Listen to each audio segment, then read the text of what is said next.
அஜித்தும் விஜயும் சேர்ந்து ராஜாவின் பார்வையிலே அப்படிங்கிற படத்தில் நடித்தார்கள். இந்த படத்தில் நடித்து கொண்டிருக்கும் போது விஜயின் அம்மாவான சோபா மதிய உணவு எடுத்துக்கொண்டு வருவாராம். அவங்க விஜய்க்கு மட்டும் இல்ல, விஜயுடன் சேர்ந்து நடிக்கும் அஜித்துக்கும் அவரே சாப்பாடு எடுத்துக்கொண்டு வந்து போடுவாராம். அன்றைக்கு விஜயின் அம்மா கையில் சாப்பிட்ட அந்த 2 பேரும் இன்றைக்கு தமிழ் சினிமா உலகத்தின் உச்சத்தில் இருக்கிறார்கள் என்பது ஒரு ஆச்சரியமான விஷயம்.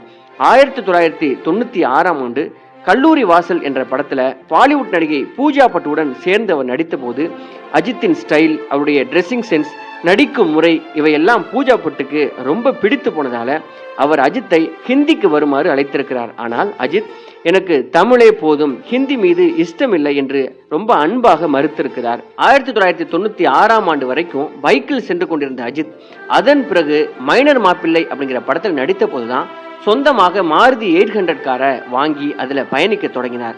அஜித் இந்த மாருதி